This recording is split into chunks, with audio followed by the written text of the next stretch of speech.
Welcome to another one of my watercolour efforts. I'm just going to wet the paper all over before going straight in with a bit of raw sienna, burnt umber, just a bit of each, and just slip that in just haphazardly all the way down to the bottom. Clean the brush, bit of ultramarine with a bit of Payne's grey in it. Bit of burnt umber as well, and just dance around the paper with that.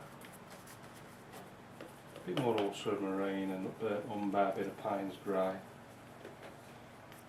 and just get about a bit.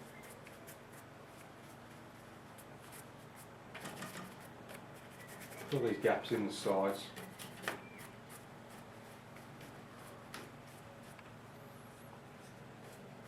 There's going to be some water there, so I just want to get a sort of reflection of that light from the sky straight into the ground, into the water.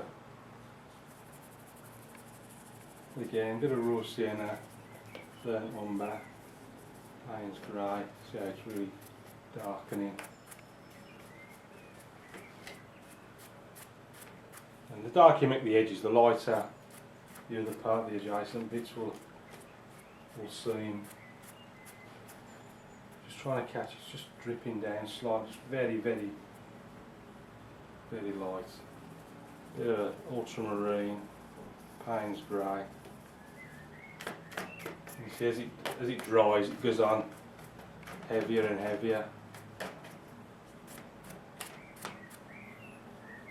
I think I'm going to leave that, that'll do for the background, the sky. Paper stretched a little bit, so I'm just pulling it tight and roofing so it's a flat surface to work with. And then using the same colours as I've just done for the sky, because it always pushes it right the way back if you use the same colours for your distant hills and mountains, whatever it is you're putting in the background. These are like real far away mountains and hills and things.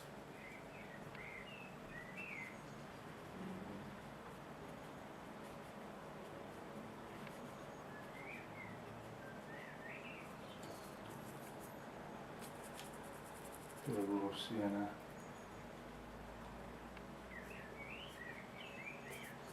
Payne's grey, ultramarine,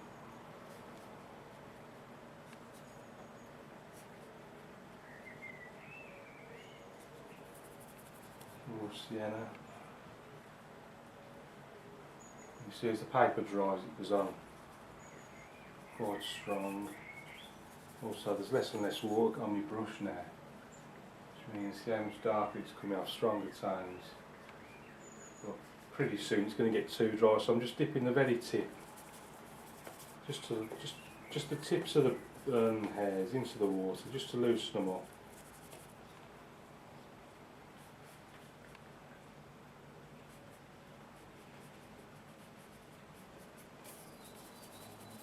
A little bit of lemon yellow.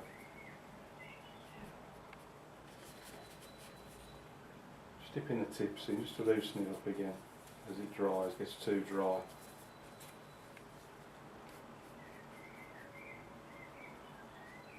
And this water sort of comes around like that, so I'm just putting in these edges, just the banks.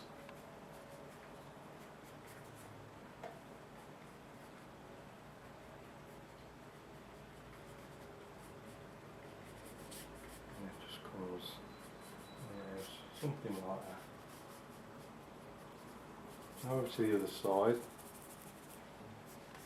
it comes down there like that.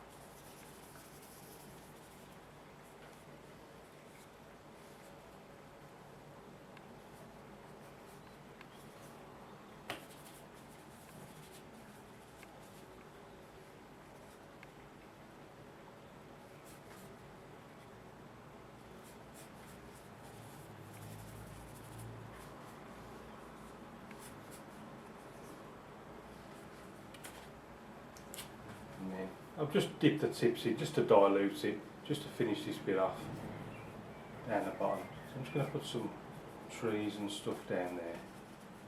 So in order for them to stand out, I want this fairly light. So that's the sort of general idea. Now, I'm doing lemon yellow, Payne's grey, real sort of dark green colour. Just enough water on the brush to hold all the hairs together. There's no water swirling around the palette. Look, I can tip it upside down. And I was going to say nothing comes out, just a little tiny bit of water came out.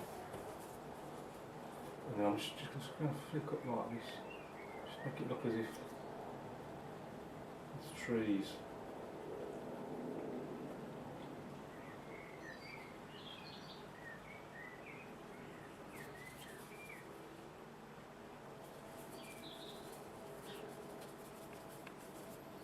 And then there's some in the foreground there.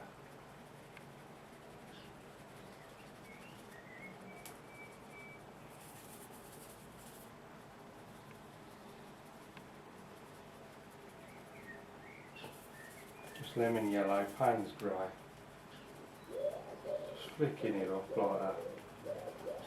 Just give the impression of trees growing up the mountainside.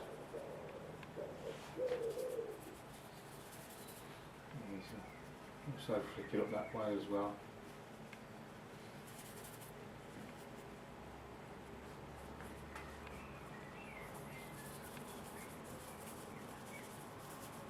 Lemon yellow, Payne's grey.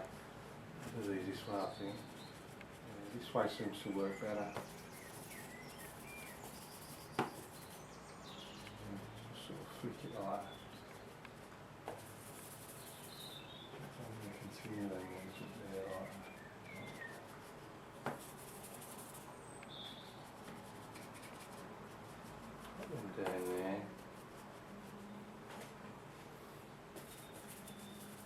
I might do it on them ones as well. Quite look nice.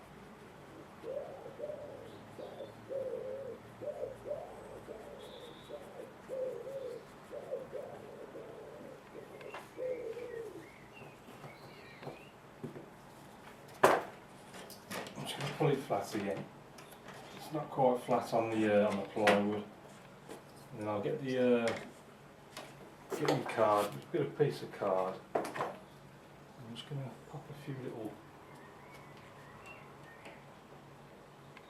rocks and things. Actually no, because I've done it so dark, so I thought it might put a few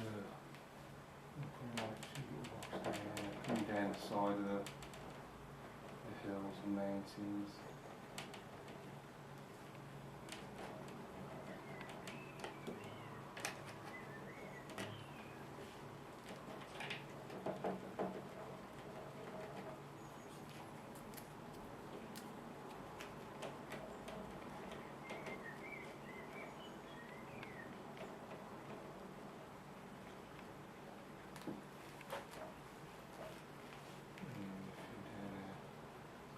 It's hard to start when you get started on it.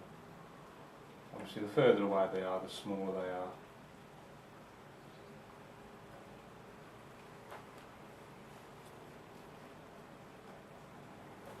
I'm not very good at that, I think. And what I might do is just use this. I'll just put my name in while I'm there. And I might just call that one Apart From. Just a couple of little birds up in the sky. Switch to the rigger.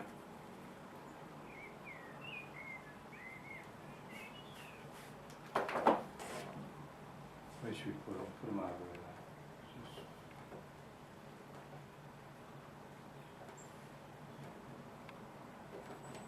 there. I'm going to call that one done. So let's have a closer look at it. So as usual, started with the sky. Try to get a sort of darker area just to emphasise the lighter parts. And then we've got our hills all in the same colour, pushing right back into the distance, all the way across from left to right. These ones are a little bit closer, so they're a bit stronger in tone. You can see coming down into sort of middle ground area. You've got a nice strong dark, sort of silhouetted against the lighter area of the sky here. Nice contrast here between light and dark. And then you see I've scraped a few rocks in as well. Give the effect of the light catching the tips of the rocks all the way down to the water's edge. A few more rocks on this side. Obviously the further away the smaller they are. Right down into the foreground area. Use the corner of the height brush just to brush these trees in all the way up the side of the hill. And our little birds flying in the sky. Well, I hope you like that. Thanks for watching. Any questions please ask. Keep practicing and I'll see you again soon.